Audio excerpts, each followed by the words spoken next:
What's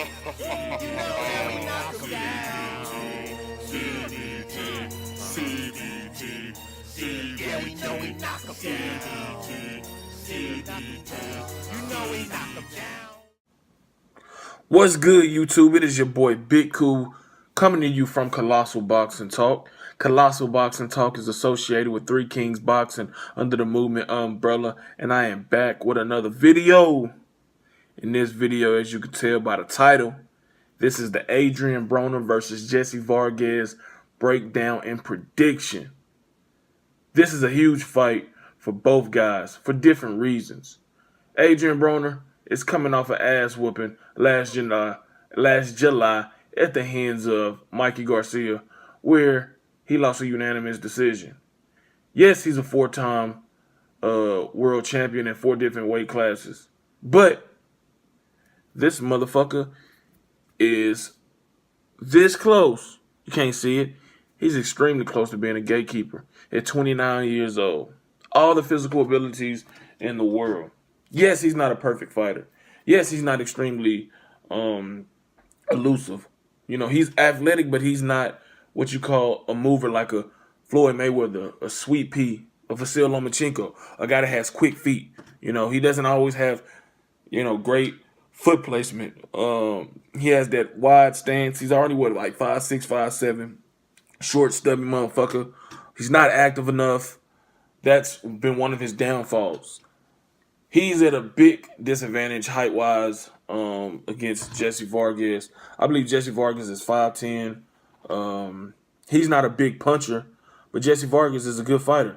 He's been in the ring with Saddam Ali, who's the current WBO junior middleweight champion. Knocked him out in their fight a few years ago. He's been in the ring with Manny Pacquiao. Got dropped in that fight, lost a unanimous decision. He's been in the ring with Timothy Bradley. Got his ass beat, outboxed for most of that fight, but almost pulled out a victory when he landed a beautiful left hook that fucked up Tim Bradley in that last round.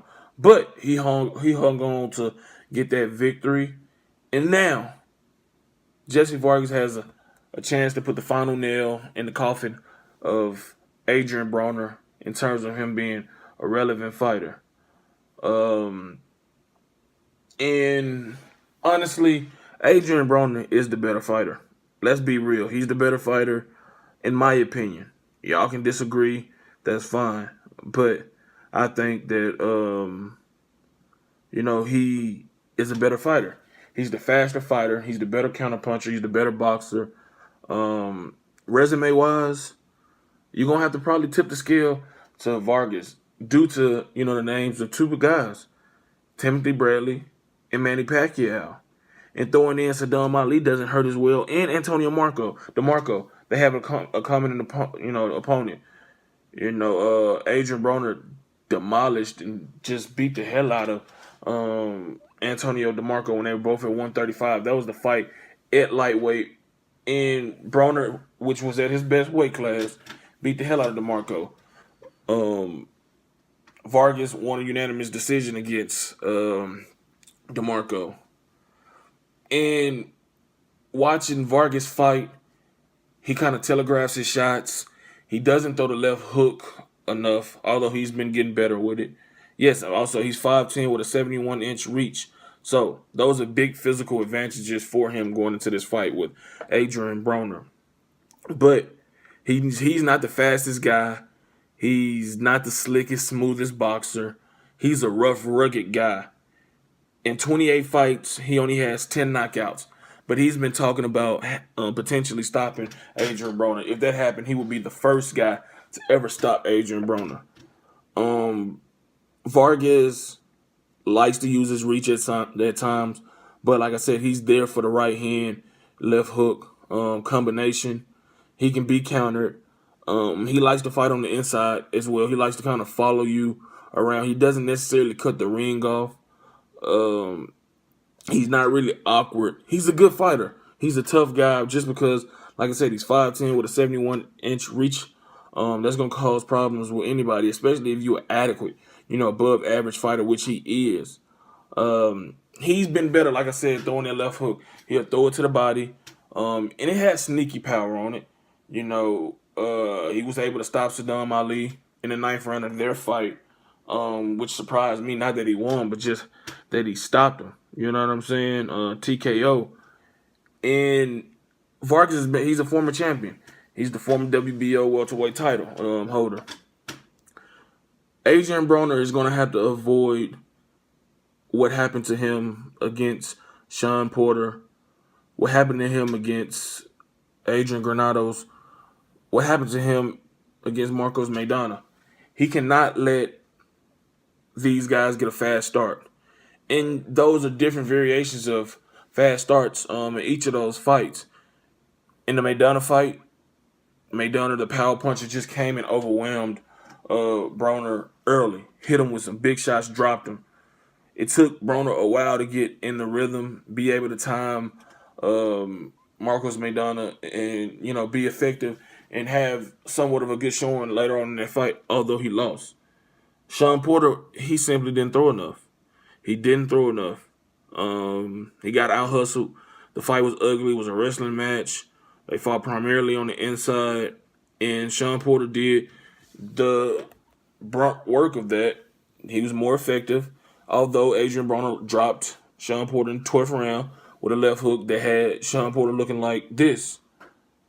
In Granados' fight, Granados is another guy who has the fucking length and the reach that bothers, Adrien Broner. He was able to hit Adrien Broner with shots, because he's 5'9" with a 74-inch reach. So, him being that physical, taller guy with the longer reach was able to bother Adrien Broner. He was able to not only, outfight him, he was more active. He was able to build momentum. And Adrien Broner looks to kind of pot shot too much, looks to counter too much. He's going to have to let his hands go against Vargas, who is going to come to out-hustle him, make it an ugly fight. There's no way that Vargas can outbox Adrien Broner. Adrien Broner needs to, come into this fight with the mindset that he's fighting John Molina, who is known for his power, who's known for being, 5'10", 5'11", with a long reach. He was able to counter and outbox John Molina all night long. He was able to turn Molina. And I'll say Vargas has better foot movement and footwork than Molina, but it's not by much. If Broner can establish his rhythm, he has to let his hands go. He's going to have to up that 40-punch output to 70, 75, 80 punches around. He can knock out Vargas if, he's clicking on all cylinders. And that's a big if, I see him countering, Vargas with that right hand. I see that left hook playing dividends. I see the movement being something that causes Vargas fits. The feint is what Broner's going to have to use a lot in this fight because Saddam Ali did it. He feinted Vargas, hit him with a right hand, and that was a punch that is there for the taking if you're an opponent of Jessie Vargas. But not only does Broner need to do that, he doesn't just need the feint, land the right hand. He needs to throw that combination, right hand, left hook. You know what I'm saying? He needs to shoot that jab to the body, throw Vargas off. You know what I'm saying? Keep him unstagnated. Don't let him, or keep him stagnated, excuse me. Don't let him get in the rhythm. Keep him at a distance that's comfortable for you. You know what I'm saying? Don't allow him to clinch.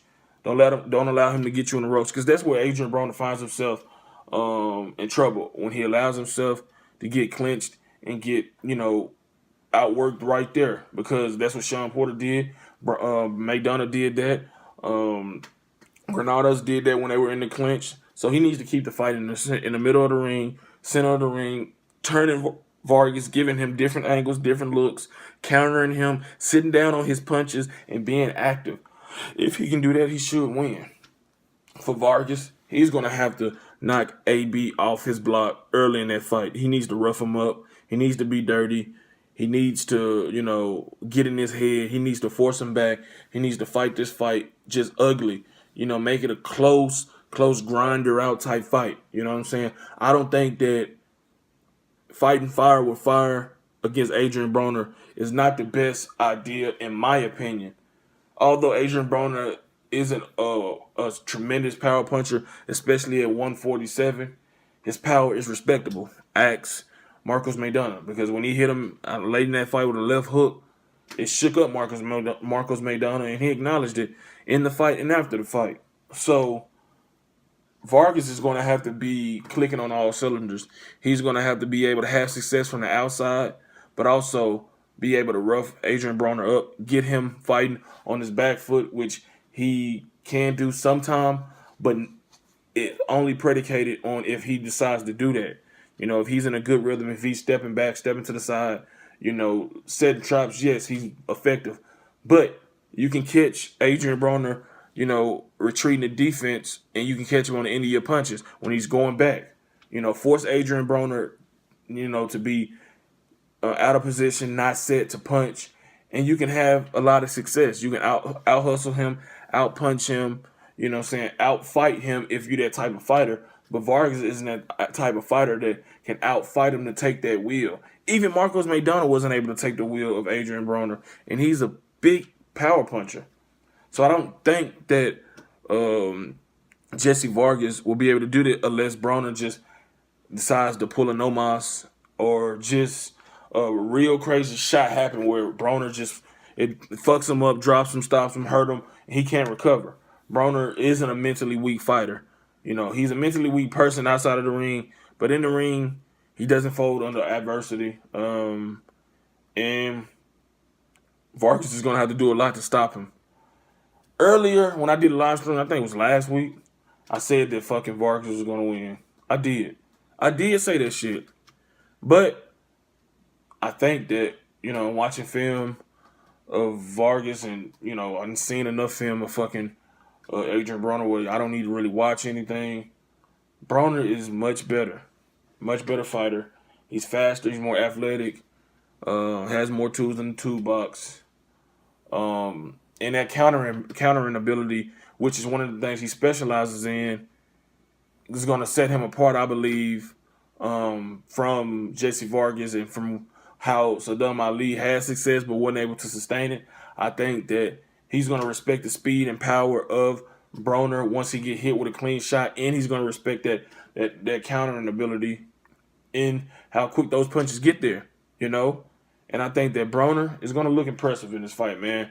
I'm not 100% confident on the impressive part, but I think he's going to do good enough to get a unanimous decision victory. I wouldn't be surprised if he stopped him late, but I'm going to go with Adrien Broner by unanimous decision in a fight that is no controversy. The only thing I'm on the fence about is if he looks really impressive doing it, or he just, you know, gets a 8-4, 7-5 type unanimous decision where it's close, but it's like, okay, he definitely won. You know what I'm saying? Or, you know, he definitely won that fight. You know, it wasn't the best, but it's something to, you know, he can build on. So I got Adrien Broner, man, by unanimous decision over Jessie Vargas in a fight he has to win, or he'll be relegated to gatekeeper status.